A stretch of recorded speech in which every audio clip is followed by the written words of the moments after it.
Folks, my league comrades asked me to do Pedagogy of the Poets. I also wrote it in the 2012 teacher strike, not the 1912, not to be confused. Okay, it does start with a couple quotes from Pedagogy of the Oppressed by Paulo Freire. Um, Education either functions as an instrument which is used to facilitate integration of the younger generation into the logic of the present system and bring about conformity, or it becomes the practice of freedom, the means by which men and women deal critically and creatively with reality and discover how to participate in the transformation of their world. This then is the great humanistic and historical task of the oppressed, to liberate themselves and their oppressors as well. Pedagogy of the Poets.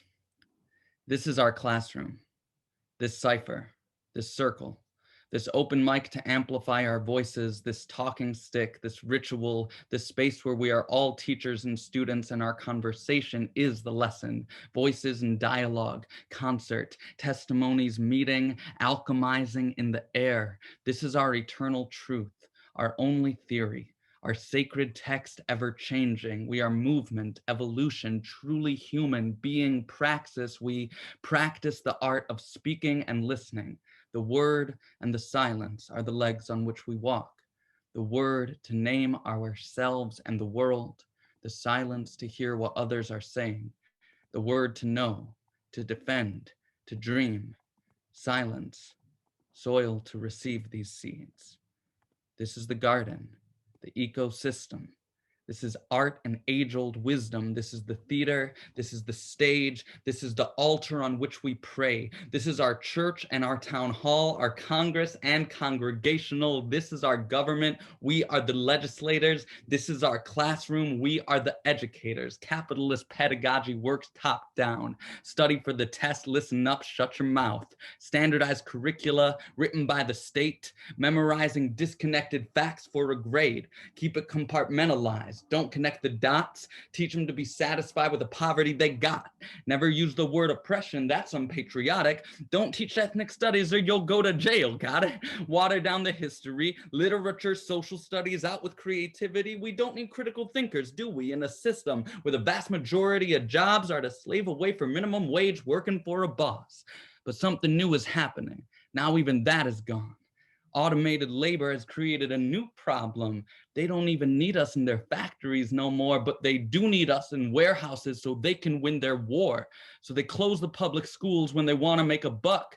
But when COVID puts our lives at risk, they do not give a fuck. They say we got to open schools up, the ones we haven't closed, because we don't care if you live or die. And where else would you go? Maybe jail, maybe prison, maybe concentration camps, while they beef up the police state and they bail out the banks, closing clinics, building condos, putting people on the street. That's the kind of education we gonna get from the elite. If this shit ain't fucking fascist, well then I don't know what is. Tyranny of corporations, slavery Inc. Lightfoot and buddies up in City Hall huddle like a pack of vicious vultures to callously shutter up another housing project till there's not even one left. Selling public schools for a charter paycheck. Packing 50 students in a class with old books, cutting back special ed. Art and music go first, then it's nurses, counselors, janitors. Lunch is gross meat soon enough. They're sitting in a room with no heat. But it's all about the kids, right? Lori's on our side. It's not her fault we've got an educational apartheid. It's gotta be the teachers. Them motherfuckers lazy. Better bust their unions up, cut their payment, raise fees, call me crazy. But I think I see a pattern. They're taking away our basic needs while they keep getting fatter. Their politics are like their classes, just monologue. Turning schools into prisons, soft holocaust. All of us now have to make a decision.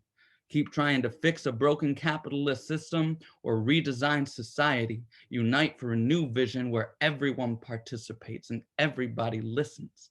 This is why we make a space for everyone to talk. This is what democracy looks like. Hip hop. This is our pedagogy. This is why we rock the mic and we pass it so the cipher don't stop. Thank you.